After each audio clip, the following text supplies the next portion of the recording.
do not give the devil a foothold. Jangan beri iblis pijakan. Jangan kasih iblis pijakan. Mungkin saudara pernah dengar, jangan beri iblis kesempatan. Dan cerita itu atau ayat itu menceritakan kalau marah jangan lama-lama. Kalau marah jangan sampai matahari terbenam. Jangan beri kesempatan kepada iblis. Dan sore ini saya mau kasih judul khotbah, jangan beri pijakan kepada iblis di pikiranmu. Saya ulang, jangan kasih pijakan kepada iblis di pikiranmu. Karena seringkali ketika ada masalah, ketika ada tantangan, ketika ada sesuatu yang harus kita hadapi, iblis nggak ditanya pendapatnya, dia akan coba teriak-teriak di pikiran kita, kasih narasi, kasih prediksi, kasih pendapat, cerita kita berakhir seperti apa. Karena saudara harus hati-hati. Makanya saudara dan saya harus sepakat, karena kita menerima Yesus, sekarang kita anak-anak Allah, bukan sekedar umatnya. Amin. Saudara mungkin punya KTP Bogor. Tapi saudara secara rohani, saudara warga sorga. Yang percaya bilang amin. Sehingga sumbermu bukan dari dunia, sumbermu dari surga. Makanya saya menulis seperti ini, next slide. Tuhan saja yang paling berhak memberi narasi tentang hidupmu. Amin. Yuk baca sama-sama, 2, 3. Tuhan yang paling berhak memberi narasi, mu gantiku, narasi tentang hidupku. Amin. Tuhan saja. Narasi hidupmu bukan ditentukan dari apa yang orang bilang. Narasi hidupmu, jalan cerita hidupmu bukan ditentukan oleh para pakar. Pakar ekonomi, pakar kesehatan. Narasi hidupmu bukan ditentukan oleh pengalaman orang-orang sebelumnya lewati masalah yang sama seperti yang kamu hadapi. Narasi hidupmu ditentukan dari surga. Sumbernya surga, sumbernya janji Tuhan. Amin. Tapi ini iblis nih, kalau saudara hadapi masalah, dia coba bikin narasi di hidupmu. Yang kadang-kadang kita terjebak masuk di narasi itu karena kita pikir itu dari Tuhan. Kita pikir ya itu memang narasi yang normal, yang biasanya terjadi, yang biasanya dilewati tiap orang. Tapi sebagai hamba Tuhan saya mau bilang, saudara harus peka. Harus apa? Harus peka. Jangan tidak peka. Waktu ada masalah tiba-tiba ide, tiba-tiba prediksi keluar, tiba-tiba alur cerita, kita bermain di imajinasi di pikiran kita, memikirkan kayaknya akhirnya gini deh, kayaknya ujungnya gini deh. Oh kayaknya besok akan terjadi seperti ini deh. Saudara harus cek, itu ide Tuhan yang ada di pikiranmu atau iblis sedang titipkan idenya di pikiranmu. Jangan beri iblis pijakan. Amin. Bilang kanan kirinya, jangan kasih iblis pijakan. Amin. Makanya saudara harus tanya Tuhan. Karena Alkitab bilang seperti ini nih. Di dalam Amsal 4 ayat 18, nanti baca di rumah. Versi bahasa Indonesia masa kini ditulis jalan orang jahat semakin kelam seperti gelapnya malam. Ia tersandung dan jatuh tanpa sadar. Waktu ada masalah banyak orang cepat bereaksi dan gak tanya sama Tuhan. Ikuti narasi yang ada di pikirannya, prediksi yang ada di pikirannya, belum tanya Tuhan, itu jahat.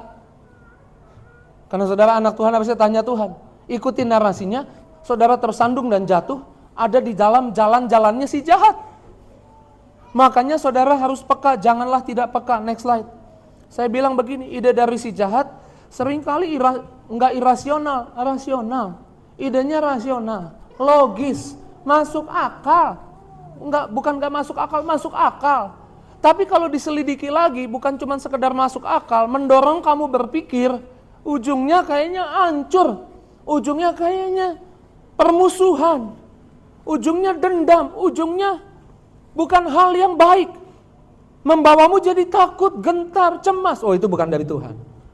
Saudara harus segera atasi narasi yang ada di pikiranmu. Jangan kasih iblis pijakan. Kalau ide dari Tuhan awalnya kelihatan susah, mustahil, nggak mungkin. Tapi ide itu seperti mendorong saudara ada harapan. Harapan apa? Bisa pulih, bisa beres, bisa sembuh, pasti dibangun kembali, harus damai. Kalau ada, saya kasih contoh sederhana, kalau ada suami istri bertengkar, kemudian istrinya ngadu, Pak Pendeta, capek saya hadapin suami saya. Kenapa? Bikin masalah mulu. Dari pacaran udah kelihatan tanda-tandanya, gejalanya. Itu kenapa nikah ya kan? Ya cinta, ya memang nikah itu harus unsur pertama kalau saya konseling pranikah. Kenapa? Kamu mau sama dia, cinta. Nah, cinta ini sangat penting. Harus ada chemistry cinta. Karena cinta itu bikin buta ya kan. Maksudnya bukan gitu. Cinta itu bikin saudara bisa terima kelemahan pasanganmu. Tapi bukan berarti ya di kelemahan itu terus. Karena diterima ya harus bertumbuh. Cinta yang utama. Bukan karena udah umur, udah usia, bukan. Harus cinta yang utama. Karena cinta seringkali menyelamatkan. Kok jadi ngomong gini ya? Oke, kita lewat. Enggak ke situ ya kan, ini jadi konseling pranikah. Suami istri berantem, Pak Pendeta capek hadapinnya. Teman saya punya pengalaman. Suaminya mirip suami saya. Kelakuannya mirip suami saya. Dan teman saya sekarang bahagia. Wah puji Tuhan, berarti ada solusi. Iya, solusinya apa? Solusinya udah pisah aja. Nggak bisa dipertahankan. Loh, kok gitu? Idenya kelihatan mudah, baik. Ada janji bahagia lagi. Tapi ada korban nanti, anak-anak. Anaknya berapa? 4, ya kan? Dari gejala ada, tetap nikah, anaknya 4 lagi. Terus sekarang mau cerai. Wah itu bukan dari Tuhan. Tinggalin. Nggak bisa Pak Pendeta. Kok kenapa nggak bisa? Ya susah lah. Enggak, Alkitab bilang, istri yang beriman bisa menyelamatkan suami yang nggak bertobat. Suami yang nggak bertobat dibalik kalimatnya. Suami yang tidak bertobat diselamatkan oleh pertobatan istrinya ya Pak. Tahu ya ayatnya? Iya betul. Iya Pak Pendeta, tapi susah. Udah doain, nggak ada yang mustahil. Tuhan nggak pernah janjikan semuanya gampang. Yang Tuhan janjikan Tuhan menyertaimu. Nggak gampang, tapi Tuhan menyertaimu. Kalau Tuhan menyertaimu nggak gampang, tapi ada harapan. Harapannya bukan berantakan, yang tadi mudah ya, tapi berantakan, hancur. Harapannya pulih, dibangun kembali, damai. Itu dari Tuhan. Tapi Pak Pendeta udah main tangan, pok ya kan.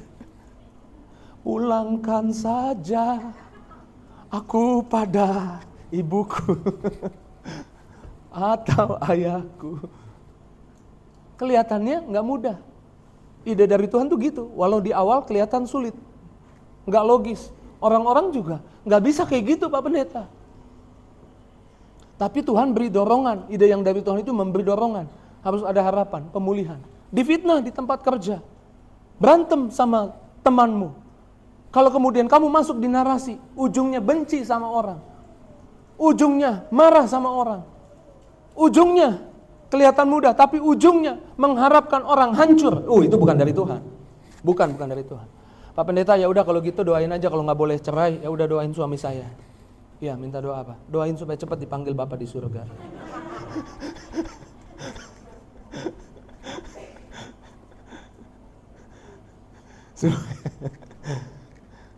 Itu bukan dari Tuhan.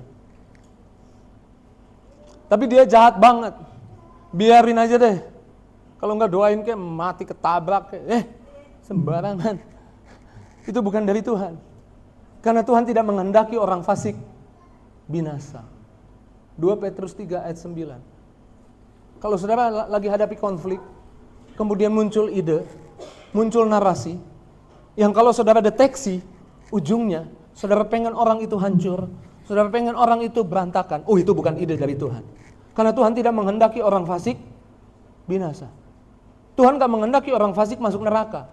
Tuhan menghendaki orang fasik berbalik dari kefasikannya, bertobat dan masuk surga. Kalau dalam hatimu, deteksi isi hatimu, ini ide datangnya dari Tuhan atau bukan? Taruh kepekaan. Ini idenya dari Tuhan atau bukan? Ini narasinya dari Tuhan atau bukan? Kalau saudara hadapi tantangan, kemudian temanmu bilang, udah lo berantakan, lo dipecat sama bos, udah. Saudara jangan langsung, kenapa sih emang difitnah? Langsung telepon teman, gue difitnah, minggu depan dipanggil sama bos. lo ada kerjaan baru nggak? Kayaknya gue dipecat nih. Dipecat aja, dipanggil aja belum, udah buat kesimpulan. Nah kesimpulan itu bukan dari Tuhan. Jangan ikutin narasinya, karena bikin kamu cemas. Harusnya percaya bahwa Tuhan gak akan biarkanmu. Amin. Tuhan akan tolong kamu. Ya ada teman saya lah, dipanggil bos, dipanggil direksi lah. Kalau masuk ruangan itu dimutasi ke daerah yang gak enak pasti. Tapi saya bilang jangan bikin narasi itu narasinya iblis. Kita anak Tuhan. Tuhan gak pernah rancangkan kita untuk jatuh, gagal, hancur. Rencana Tuhan bukan rencana kecelakaan. Rencana Tuhan, rencana yang datangkan hari depan penuh harapan. Kalau besok dipanggil masuk ruang direksi, percaya, keluar dari situ lu baik-baik aja. Dia masuk ke situ, biasanya tinggal terima surat mutasi. Semua orang gitu.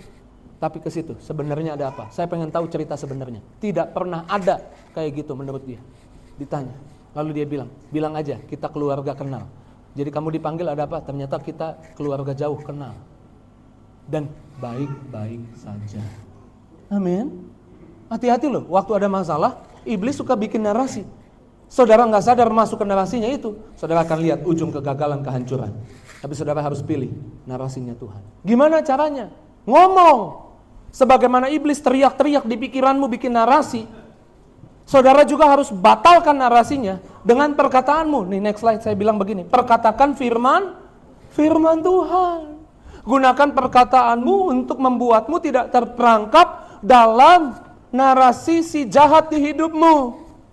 Jalan hidupku disertai Tuhan. Aku akan lihat kebaikan Tuhan. Yesus sudah jadi kutuk di atas kayu salib. Apa yang aku hadapi bukan menghasilkan kutuk, karena Yesus sudah tanggung kutuknya di kayu salib. Apa yang aku hadapi akan menghasilkan berkat Tuhan.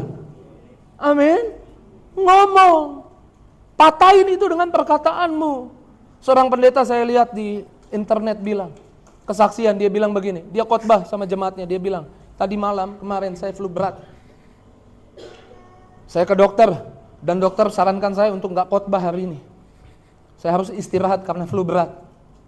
Tapi pulang dari dokter, kemudian minum vitamin, mau istirahat, tergerak. Saya besok harus melayani Tuhan, gak boleh enggak. Jadi saya ambil perjamuan. Dokter itu bilang logis. Apa yang dokter bilang bukan jahat. Dokter itu kasih tahu istirahat, ya memang harusnya begitu. Secara normal, seperti itu. Tapi narasi hidup kita bukan ditentukan oleh kata orang, oleh kata pakar. Narasi hidup kita ditentukan oleh kata Tuhan.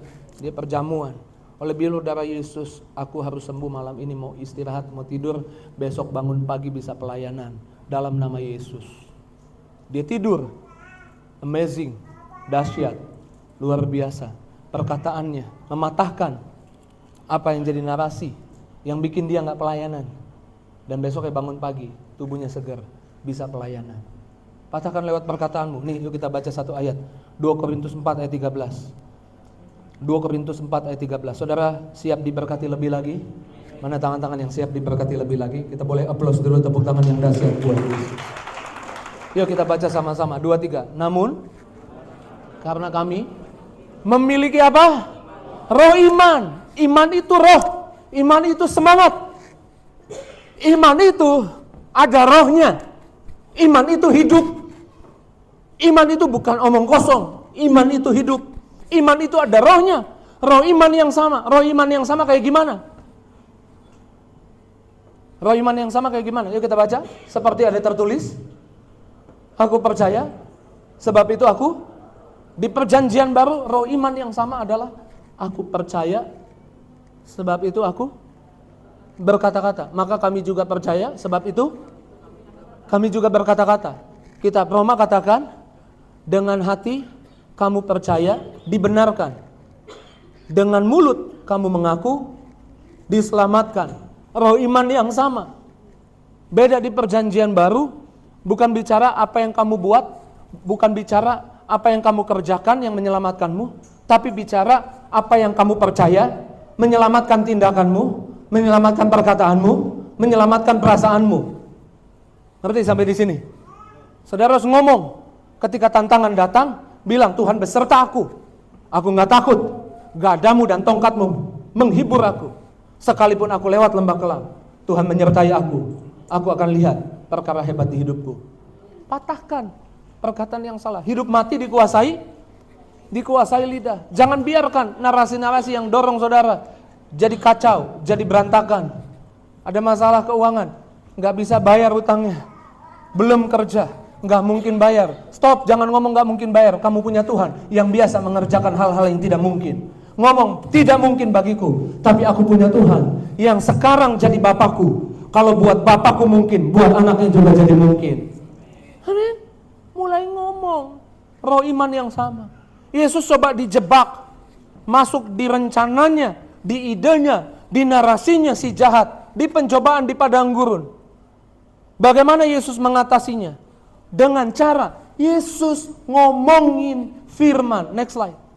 Yesus hafal semua ayat, tapi Yesus nggak cukup hafal. Yesus memperkatakan firman. Tidak setuju dengan narasinya si jahat. Walaupun narasinya kelihatan benar di depan. Rubahlah batu jadi roti. Karena firman Tuhan bilang, kamu bisa rubah batu jadi roti. Bisa nggak Yesus rubah batu jadi roti?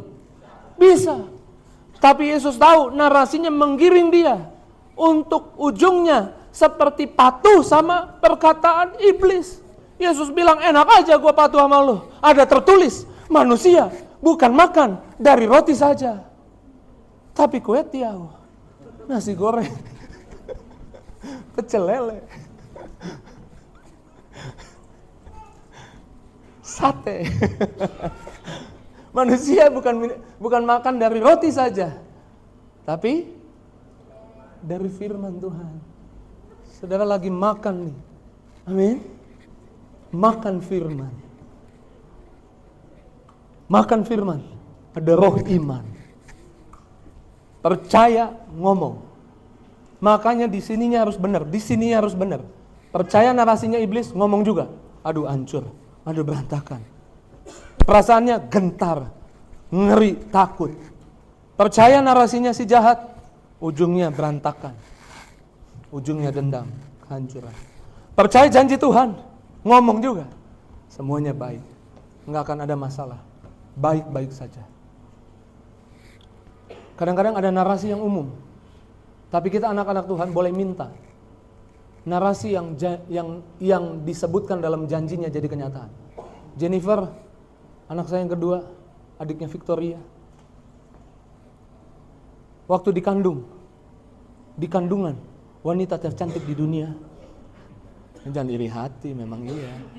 Buat pendeta Mario, buat kalian biasa aja gak apa-apa, buat saya paling cantik sedunia. Waktu dikandung, di usia 7 bulan, dokternya Kristen juga, di rumah sakit dekat rumah lah, Bondongan, udah tahu pasti. Karena saya gak di-endorse, jadi saya gak ngomong, ya kan. Dokter Kristen juga bilang, Pak doa, kalau enggak cepat pesen kamar, karena harus sesar. Posisinya kebalik. Saya bilang, enggak, nanti dia balik lagi. Dokternya bilang gini, iya bisa balik lagi karena masih 7 bulan. Tapi periksa 8 bulan, posisinya masih salah. Periksa mau masuk 9 bulan, posisinya masih salah. Posisinya kebalik. Tapi saya sama istri kan dari awal udah doa. Saya enggak anti sesar. Tapi kita udah doa, mau lahir normal. Jadi kita minta sama Tuhan, boleh enggak minta? Boleh, amin. Minta sama Tuhan. Walaupun secara umum narasinya udah masuk 9 bulan, udah tinggal tunggu hari, posisi kebalik, ya sesar. Tapi karena saya punya roh iman, enggak, saya doa, perjamuan. Pegang perut istri, bilang, Dek, posisimu kebalik, bentar lagi keluar dari perut ibumu. Putar balik ya, Dek.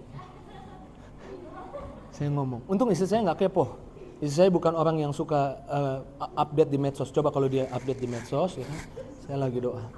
Dek, putar balik ya, orang ambil ya kan.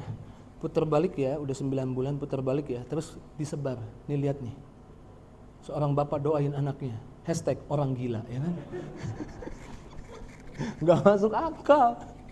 Gak mungkin. Gak mungkin. Coba tanya ada yang dokter, gak mungkin udah 9 bulan mau balik lagi posisinya. Gak mungkin. Tapi saya mau bilang, Tuhan jadi saksinya.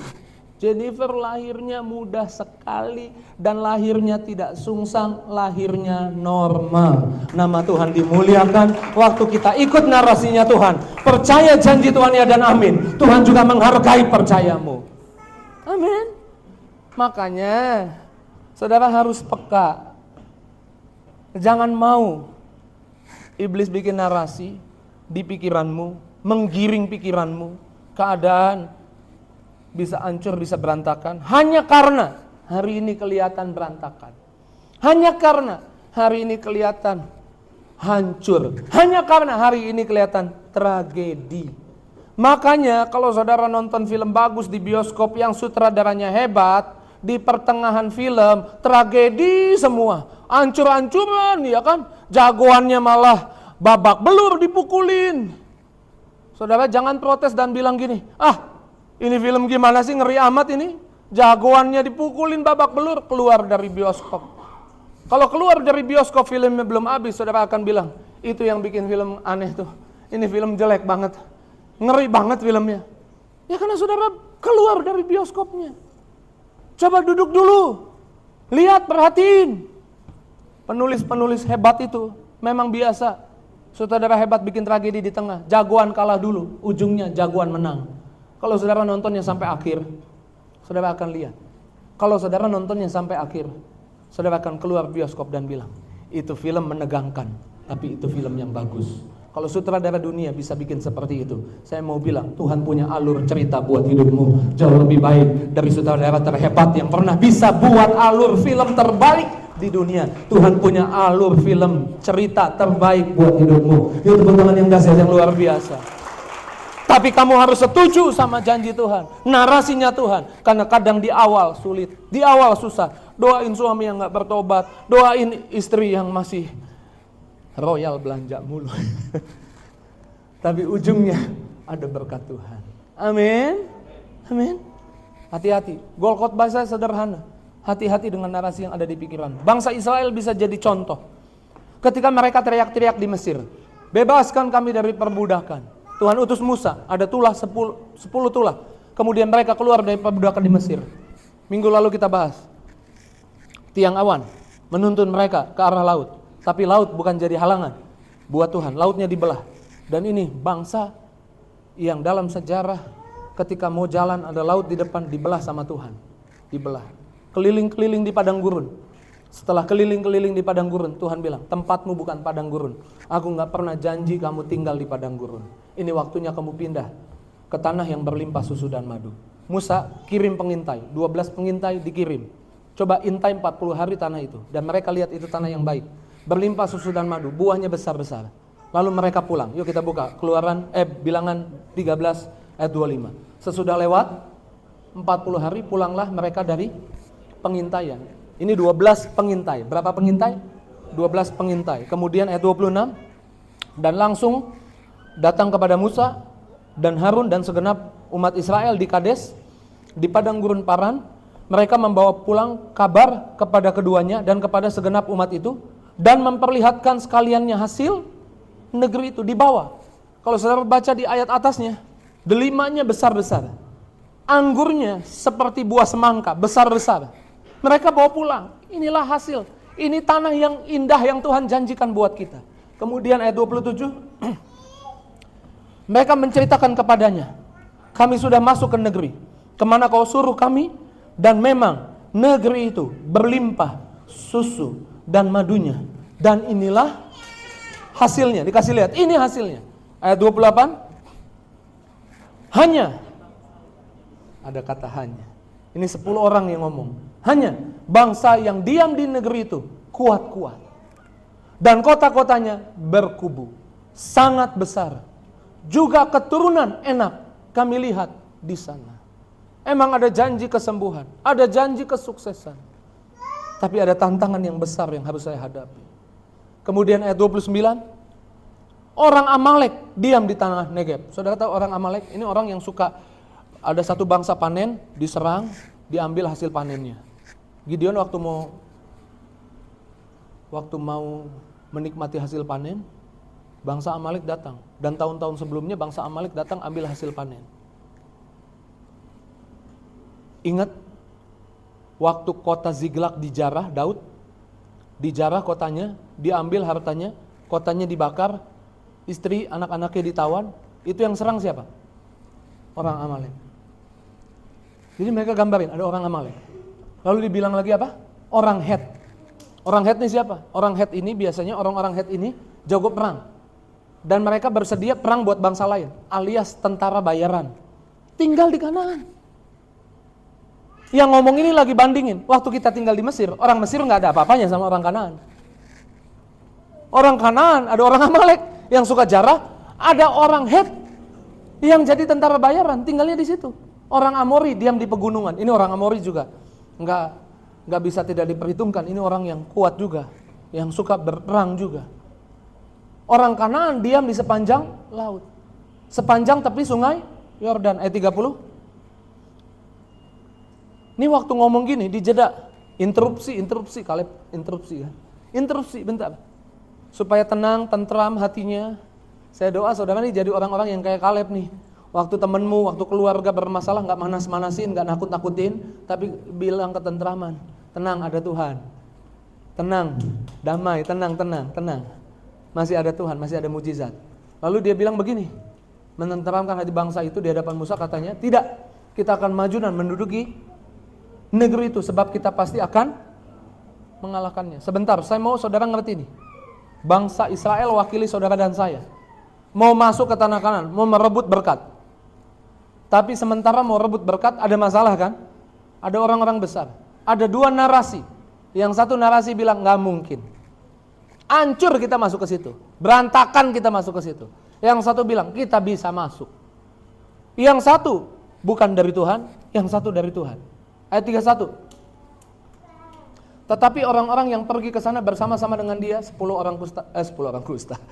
pengintai ini, apa katanya? Kita tidak dapat maju menyerang, karena mereka lebih kuat daripada kita. Saya mau tanya, yang 10 pengintai ini katakan, itu fakta atau dusta? Fakta. Diagnosa dokter yang ada di tubuhmu hari ini fakta apa dusta? Fakta. Utang-utang yang belum dibayar juga, itu fakta apa dusta? Fakta. Tapi Tuhan mau narasi hidupmu bukan karena fakta, narasi hidupmu karena janji Tuhan. Amin. Ayat 32. Dan mereka menyampaikan kepada orang Israel kabar busuk. Kabar busuk tuh gini loh. Udah tahu ada masalah, malah ditakut-takutin. Bukan ditenangin. Saya doa saudara gak jadi agennya kabar busuk seperti 10 orang kusta ini. Kusta. 10 pengintai ini. Waktu keluarga bermasalah, dipanas-panasin, dikipasin. Ini dipanas-panasin, ditakut-takutin. Waktu teman ada masalah, dipanas-panasin, ditakut-takutin. Tentang negeri yang diintai mereka dengan berkata apa? Negeri yang kami, yuk kita baca sama-sama. Negeri yang kami telah lalui untuk diintai adalah suatu negeri yang memakan. Jadi negerinya ngeri banget, masuk situ gak bisa keluar. Padahal mereka keluar, lagi ngomong. Lebay ini. Bikin-bikin prediksi sembarangan. Nakut-nakutin orang. Wah lu mah kalau sama dia terus, dia tuh mirip suami gua tuh. Gak bahagia hidup lu, mendingan udah selesai aja. Malah diprediksi-prediksi yang buruk. Itu kabar busuk. Wah, udah lu minggu depan dipanggil bos. Siap-siap cari kerjaan baru. Itu kabar busuk buat Tuhan. Lalu dikatakan apa di sana? Memakan penduduknya. Dan semua orang yang kami lihat di sana, ya ini fakta lagi disajikan, adalah orang yang tinggi-tinggi perawakannya. Ayat 32. Ayat 32 udah ya. 33 ini yang lucu nih. Yuk pelan-pelan karena ini lucu. 2, 3. Juga kami lihat di sana orang raksasa, orang enak berasal dari orang raksasa. Kami lihat diri kami. Baca lagi sekali lagi. Dan kami lihat diri kami. Mereka lihat diri mereka seperti apa? Seperti belalang. Itu belalang apa pocong? Seperti belalang. Mereka lihat diri mereka belalang. Mereka lupa, mereka ada di situ gimana caranya? Laut dibelah sama Tuhan. Mereka belalang. Ingat minggu lalu, waktu mereka keluar dari perbudakan, mereka budak. Belum bisa perang, belum diproses di padang gurun. Tuhan bilang, tentara Israel. Terserah orang bilang apa tentang hidupmu. Di mata Tuhan, kamu orang hebat. Kamu bisa, kamu mampu. Jangan pandang dirimu lemah. Kalau kamu pandang tantangan lebih besar dan saya belalang, baca terus. Demikian mereka terhadap, kalau nggak ngerti, habis kata mereka, tambah melihat. Yuk 2, 3. Demikian juga mereka melihat terhadap diri kami. Sejauh mana engkau menilai dirimu, sejauh itu orang sekitarmu menilai dirimu. Sejauh mana engkau menilai dirimu, sejauh itu tantangan menilai dirimu. Kalau engkau anggap kamu kecil, kamu seperti belalang, tantangannya besar seperti raksasa, demikianlah tantangan akan menganggapmu seperti belalang dan siap-siap kamu dihabisi. Tapi sebagai hamba Tuhan saya mau bilang, kamu bukan belalang. Kamu anak Tuhan. Kamu kesayangan Tuhan. Kamu hebat di mata Tuhan. Kamu yang karenanya Yesus mati di atas kayu salib, menyerahkan tubuh dan darahnya. Kamu berharga di mata Tuhan. Amin. Nah, dengar kabar yang salah, narasi yang salah. Saya bilang, kalau kasih pijakan di pikiran sama iblis, iblis akan berpijak di perasaanmu. Kita lihat nih, berikutnya apa yang terjadi. Bilangan 14 ayat 1. Yuk baca sama-sama. Lalu segenap umat itu mengeluarkan suara nyaring loh. Dan bangsa itu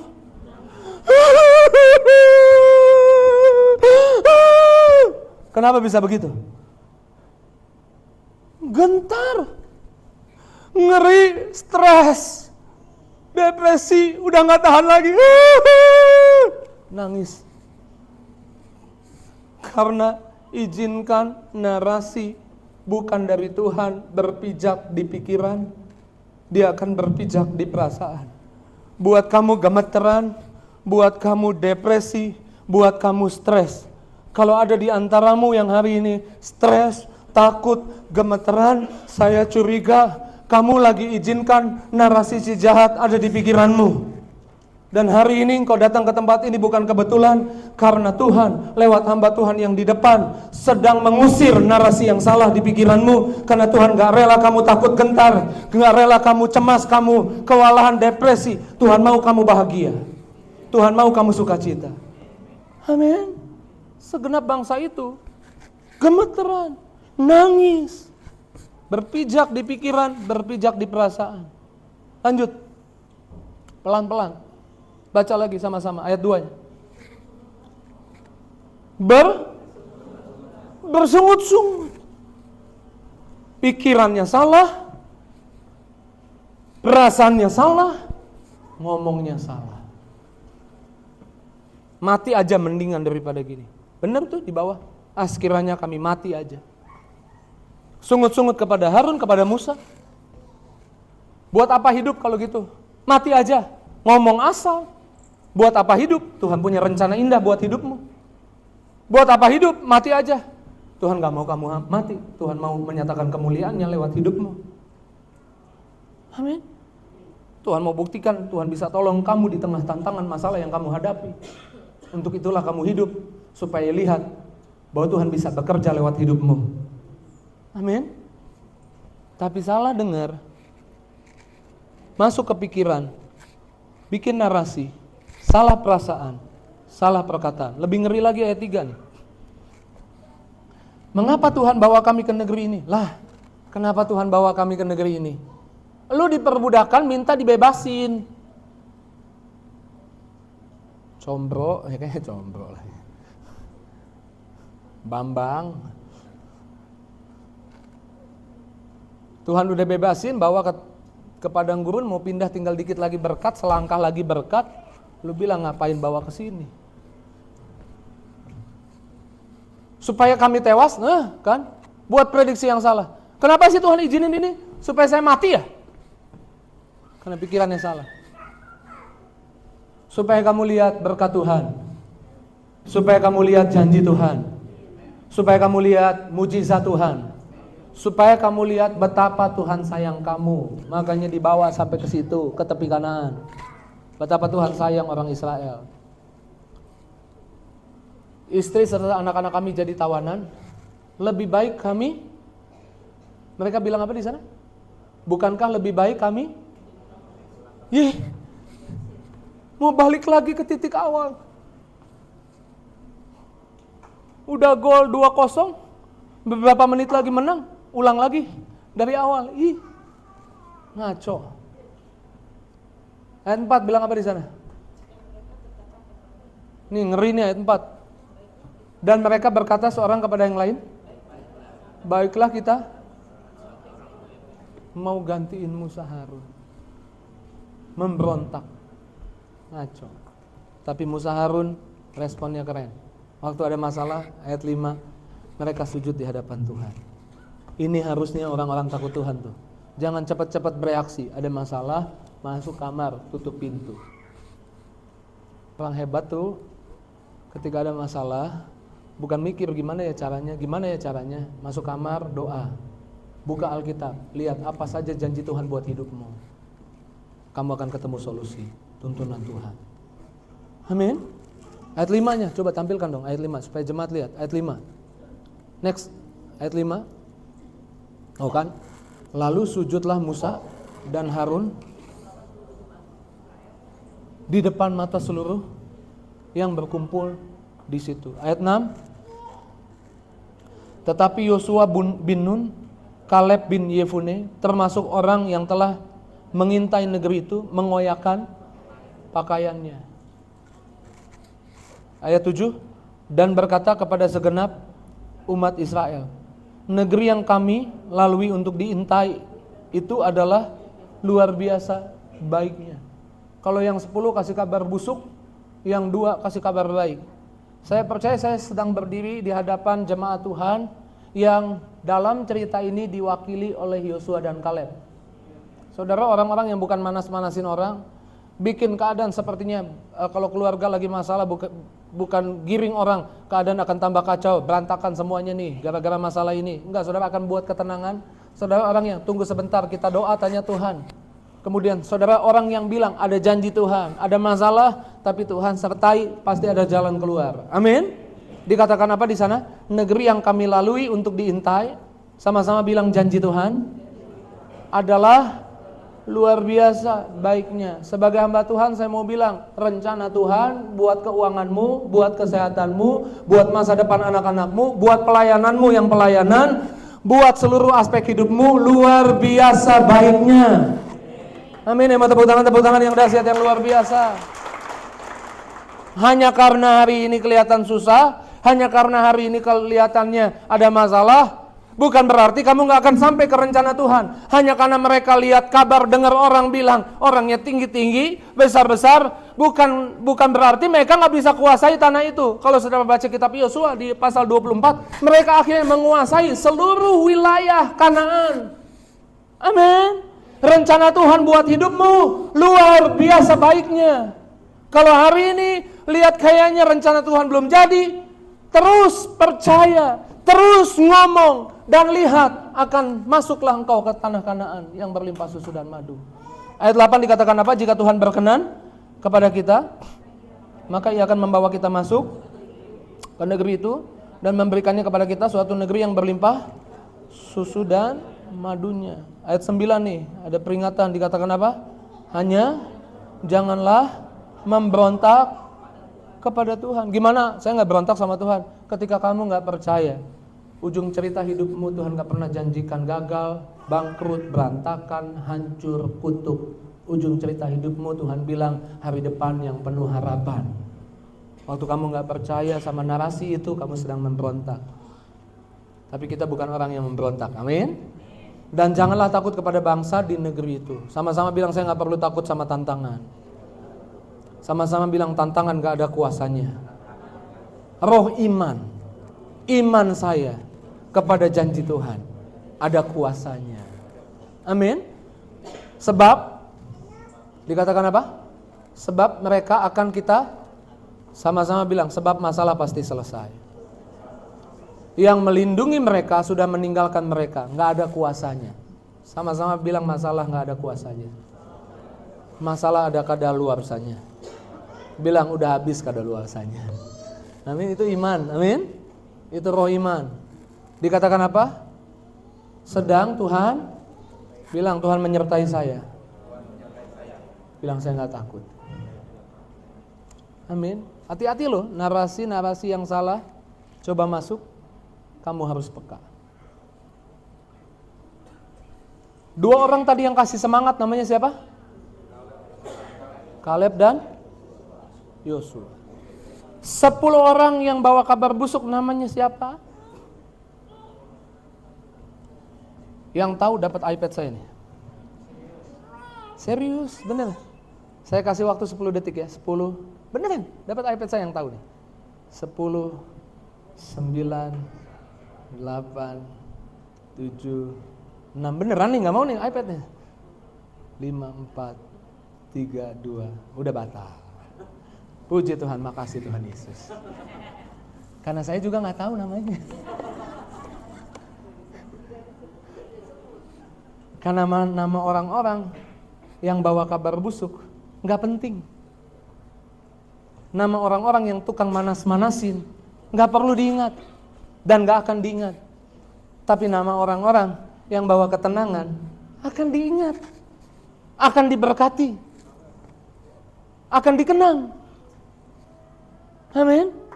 Saya doa, saya berdiri di hadapan bukan jemaat yang mewakili, yang diwakili oleh 10 pengintai. Tapi saudara, 2 pengintai, Yosua dan Kaleb.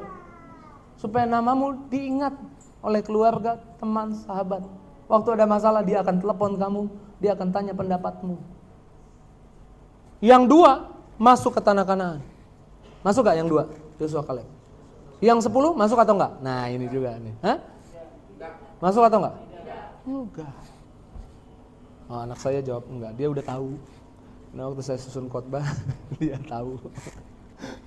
Yang 10 enggak. Kemana? Yuk kita lihat. Ayat 36. Yuk kita baca. Adapun orang-orang yang disuruh Musa untuk mengintai negeri itu, yang sudah pulang dan menyebabkan segenap umat itu bersungut-sungut kepada Musa dengan menyampaikan kabar busuk tentang negeri itu. Kita lihat nasibnya. Ya, slide berikutnya. Kemana mereka? Orang-orang itu mati. Waduh, keras banget. Saudara yang suka manas-manasin keluarga, teman, saudara berpotensi mati. Ya Pak Pendeta, amit-amit. Mati kerohanianmu, mati kepekaanmu, mati jangan-jangan bisnismu, mati kesehatanmu. Nah, Alkitab yang bilang. Maka kita bertobat, amin. Tapi yang hidup adalah yang kasih semangat, yang nentramin, yang bilang masih ada janji Tuhan. Ayat 38, coba baca ayat 38. Baca lagi, yang tinggal, yang masih. Saudara mau mati atau hidup? Mana yang mau hidup? Jadilah seperti Yosua, Kaleb. Amin, kasih semangat sama orang, ikuti narasinya Tuhan, ikuti janjinya Tuhan. Kehidupan akan mengalir di hidup. Berhenti. Ini goal khotbah saya sebenarnya cuma sederhana, gampang. Hati-hati kalau mikir, sederhananya gitu. Jangan-jangan apa yang kamu pikir bukan dari Tuhan, menggiringmu malah salah langkah dan jatuh tersandung dan akhirnya berantakan. Mulai pakai janji Tuhan, karena Tuhan saja yang punya hak kasih narasi di hidupmu. Pegang janjinya, walau susah, walau sulit, hadapi. Terus pegang, nantikan janjinya. Harapkan sesuatu, dan kau akan lihat apa yang Tuhan janjikan terjadi di hidupmu. Kau akan masuk ke tanah Kanaan yang berlimpah susu dan madunya, yang diberkati firman Tuhan. Boleh angkat tangannya, saya mau lihat dulu. Sama-sama bilang Tuhan Yesus baik. Tuhan Yesus baik. Kau lebih tahu yang terbaik bagiku. Kau lebih. Nah, itu baru anak Tuhan. Katakan, ku berserah, ku percaya. Hanya Yesus